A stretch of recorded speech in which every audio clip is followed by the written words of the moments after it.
Um encontro histórico em Istambul que pode mudar o rumo da guerra. As negociações entre Ucrânia e Rússia prometiam ser decisivas, mas o que realmente foi acordado? Putin estaria prestes a ceder ou essa é mais uma armadilha? Descubra os bastidores das conversas que abalaram o mundo, com desdobramentos simultâneos em 3 cidades turcas.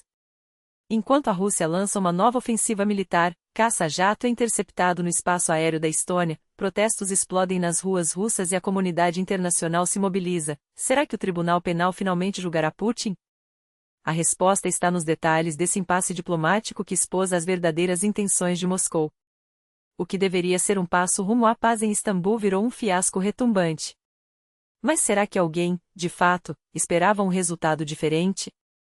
O presidente ucraniano já está na Turquia, em Ankara, ao lado de apenas um outro chefe de Estado, Recep Tayyip Erdogan. Nem Trump nem Putin deram as caras. A ausência deles fala mais alto que qualquer discurso. Vladimir Zelensky não escondeu sua decepção com a delegação russa, claramente improvisada. Pelo que observo, o nível dos representantes de Moscou parece mais uma encenação do que uma negociação séria. Precisamos entender quais são suas reais atribuições e se tem autonomia para tomar decisões. A resposta do Kremlin não demorou. Com a ironia que lhe é característica, a porta-voz Maria Zakharova rebateu as críticas. Quem está chamando quem de farsante? Um palhaço. Alguém sem formação ou mérito algum, que ousa questionar figuras com títulos acadêmicos e contribuições ao país? Enquanto Zelensky se reúne com Erdogan, as equipes de ambos os países se preparam para discussões paralelas, mas com abordagens radicalmente opostas. Segundo fontes do Wall Street Journal, o único ponto em pauta seria um cessar-fogo temporário de 30 dias. Nada que resolva o conflito de fato. Zelensky, porém, garante que sua equipe está preparada para ir além. Nossa delegação é de alto nível, com representantes do Ministério das Relações Exteriores, das Forças Armadas, dos Serviços de Inteligência e da minha própria assessoria. Estamos aqui para buscar uma paz justa e duradoura, não apenas um acordo de fachada. Já o Kremlin deixou claro, desde o anúncio tardio da composição de sua delegação, que não tinha intenção de ceder. Putin, mais uma vez, jogou sujo. Em vez de comparecer pessoalmente, enviou uma equipe de segunda linha, chefiada por Vladimir Medinsky, o mesmo que, em 2022, liderou negociações que não levaram a lugar algum. Ao seu lado, figuras como Fomin, conhecido por sua boa vontade ao abandonar Kiev, e outros nomes sem peso político. Uma afronta não só à Ucrânia, mas também a Trump, que chegou a sinalizar disposição para mediar o diálogo. O secretário-geral da OTAN, Mark Rutte, não teve dúvidas ao analisar a manobra. Fica evidente que a Rússia enviou uma delegação de baixo escalão, sem autoridade real. Todos sabem que a bola está com eles. A Ucrânia quer negociar urgentemente, e graças ao apoio dos Estados Unidos, que especialmente da administração Trump, o impasse foi superado. Agora, cabe à Rússia dar o próximo passo. Enquanto isso, o Senado russo insiste em chamar o encontro de continuidade do diálogo iniciado há 3 anos. Ou seja, as mesmas exigências ultrajantes, neutralidade forçada da Ucrânia, desmilitarização, reconhecimento do russo como idioma oficial, veto à entrada no bloco ocidental e anulação de todas as sanções. Exatamente o que levou ao fracasso das conversas em 2022, quando Moscou impôs um ultimato inaceitável, a rendição de Kiev. 3 anos depois, o Kremlin repete o mesmo script, e com os mesmos atores. A diferença? Zelensky cumpriu sua palavra e estava presente. Putin, não. Trump, que chegou a cogitar um encontro pessoal com o líder russo, desistiu após a recusa de Moscou. Não esperava isso, admitiu o ex-presidente americano. Por que ele iria se eu não fosse? Eu poderia ter ido, mas não planejava. E disse, acho que ele não vai se eu não for. No fim, acertei. O resultado? Uma mesa de negociações vazia de lideranças, onde a Ucrânia teve que enfrentar sozinha o jogo de cena do Kremlin. Para o analista político Anton Kuchukidze, a diplomacia ucraniana saiu vitoriosa nesse round. Kiev, junto de seus aliados na UE e nos Estados Unidos, expôs quem realmente desrespeita o direito internacional. Do ponto de vista estratégico, a Ucrânia marca 1-0, mostrou ao mundo que a Rússia não busca paz, apenas impõe suas condições. Agora, as sanções vão se intensificar, o preço do petróleo deve cair, e o fluxo de armas para a Ucrânia, especialmente com a nova administração americana, será acelerado. O analista russo Vladimir Pastukov complementa: as chances de um acordo pacífico despencaram depois que Moscou deixou claro, mais uma vez, que não abre mão de suas demandas absurdas. Enquanto o mundo assiste a esse teatro diplomático, uma coisa é certa: a guerra não será decidida em mesas de negociação, mas no campo de batalha, e na capacidade da Ucrânia de resistir, com o apoio ocidental, à arrogância de um regime que nem sequer tem coragem de sentar à mesa. A lista de negociações de Putin não é apenas uma farsa diplomática, é uma declaração de guerra disfarçada de teatro. Quando o Kremlin anuncia sua delegação, não está enviando negociadores, mas sim mensageiros de uma sentença já escrita: a Rússia não recuará, não cederá, não dialogará. É a confirmação de que Moscou prefere a destruição à diplomacia, a violência à virtude da paz.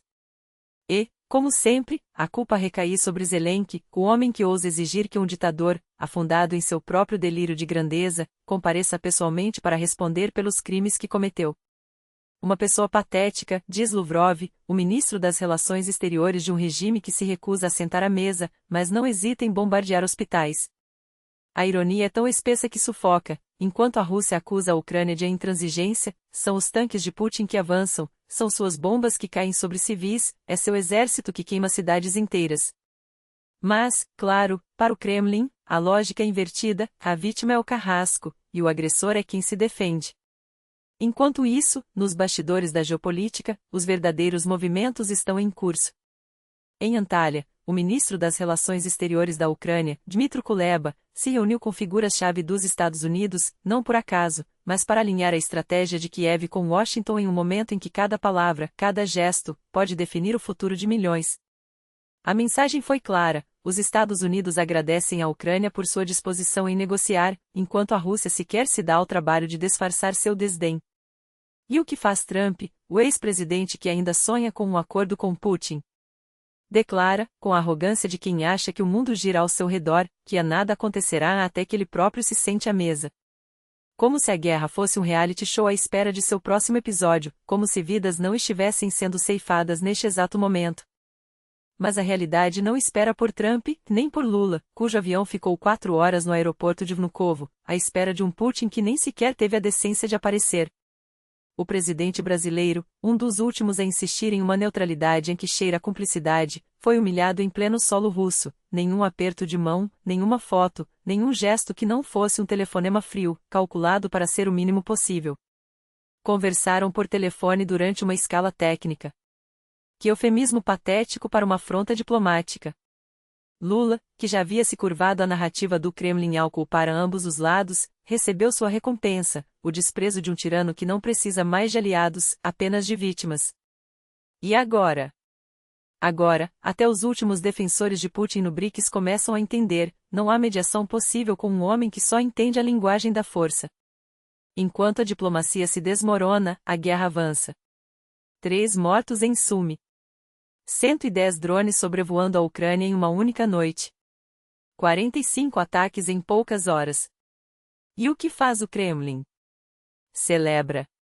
Anuncia conquistas de aldeias como se fossem troféus, enquanto generais russos, embriagados por sua própria propaganda, apressam-se em declarar o início da ofensiva de verão, como se a Ucrânia não estivesse resistindo há mais de 2 anos, como se o inverno não tivesse sido uma carnificina para as tropas de Putin.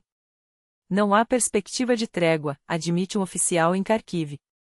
E por que haveria?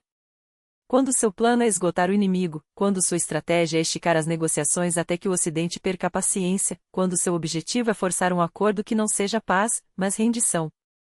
E então, como se o caos na Ucrânia não bastasse, a Rússia dá mais um passo em sua escalada de provocação: viola o espaço aéreo da Estônia. Um caça Su-35, sem plano de voo, sem comunicação, sem qualquer respeito pelas regras internacionais, adentra território da OTAN para proteger um navio-tanque ligado à frota fantasma do Kremlin. Os estonianos tentam interceptar. Os poloneses enviam seus F-16. A Rússia? Silêncio. Como sempre.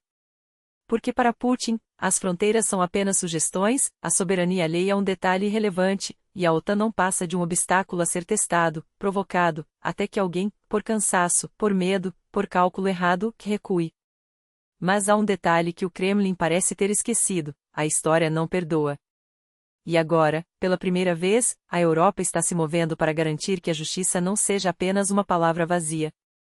O Conselho da Europa aprovou a criação de um tribunal especial para a agressão à Ucrânia, um mecanismo que não se limitará a julgar generais de baixa patente, mas que poderá, finalmente, levar Putin, Shoigu, Lavrov e toda a cúpula do regime a responder por seus crimes. Não é mais uma ameaça abstrata. É um processo em andamento. E, diferentemente do Tribunal Penal Internacional, este tribunal poderá julgar o crime maior, a própria guerra. A declaração foi assinada em Lviv, cidade que já conhece bem o preço da ocupação russa. Os Estados Unidos observam de lado, mas não há objeção. Porque, no fundo, até Washington sabe, alguns crimes são tão monstruosos que não podem ficar impunes. E enquanto a máquina de guerra de Putin continua a girar, na Ucrânia, no Báltico, em qualquer lugar onde possa semear o caos, uma pergunta permanece: até quando o mundo vai tolerar? Até quando a paciência estratégica será confundida com fraqueza? Até quando os apelos por um diálogo serão usados como desculpa para a inação? A Rússia não está apenas em guerra com a Ucrânia. Está em guerra com a ordem internacional. Está em guerra com a ideia de que fronteiras importam, de que vidas importam, de que a verdade importam. E, neste momento, cada segundo de hesitação é um segundo a mais para que Putin aperfeiçoe suas táticas, teste suas armas e prepare o próximo golpe. A questão não é se ele vai parar. É quem vai fazê-lo parar. Enquanto a Europa se debate entre a hesitação e a urgência, outro palco dessa guerra silenciosa se revela: a espionagem como arma de destruição em massa. Não são mais apenas tanques e mísseis cruzando fronteiras, mas drones violando céus e agentes infiltrados minando alianças. O último escândalo é explosivo. Segundo Magyar Irlap, o exército húngaro abriu fogo contra um drone ucraniano que adentrou seu espaço aéreo. Budapeste suspeita que o aparelho era usado pelos serviços secretos de Kiev para missões de reconhecimento, não um incidente isolado, mas mais um capítulo de uma guerra nas sombras que já dura meses. Lembra-se dos húngaros presos na Ucrânia sob acusação de espionagem? E dos ucranianos deportados da Hungria sob as mesmas alegações? Não são coincidências. São peças de um tabuleiro onde Kiev e Budapeste movem peões invisíveis, enquanto o mundo finge não ver. Agora, com tiros disparados contra uma aeronave não tripulada, a farsa diplomática desmorona. Isso não é mais um desentendimento, é o estupim de um conflito aberto entre dois supostos aliados da OTAN. E enquanto a Europa discute sanções à Rússia, a Hungria de Orbán joga com fogo, flertando com Moscou e sabotando a unidade ocidental por trás das cortinas. Mas a violência não se limita às fronteiras. Dentro da própria Rússia, o caos se espalha como um vírus. Uma noite em Ardon, na Ossétia do Norte, uma lavagem de carros se transforma em cena de guerra. Um homem sai de um veículo, abre fogo com um fuzil de assalto calibre 7,62 mm, o mesmo usado em campos de batalha, e deixa mortos e feridos em questão de segundos.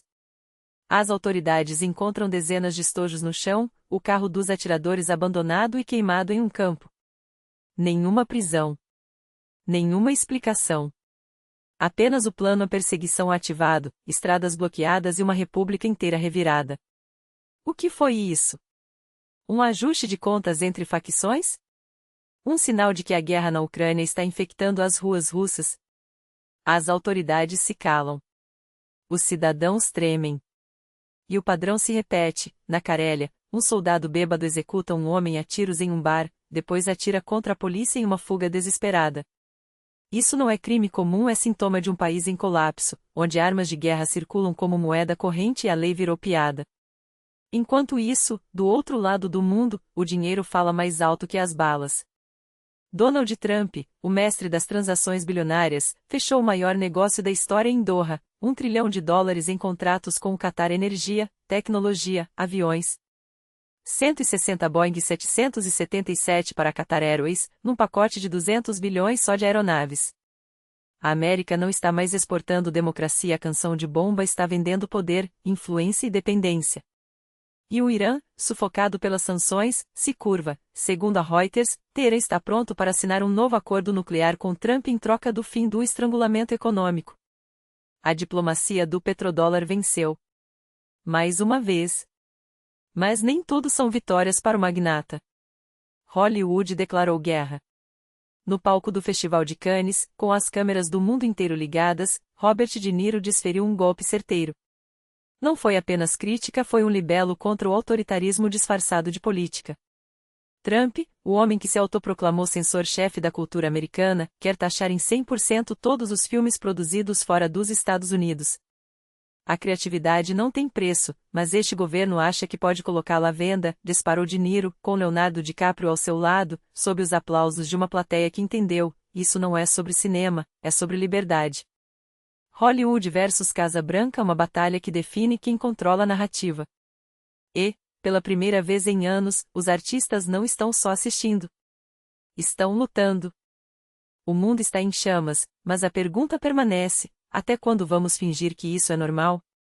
Até quando vamos aceitar que drones espiões sobrevoem países aliados, que soldados bêbados matem civis nas ruas, que ditadores negociem impunidade com bilhões de dólares?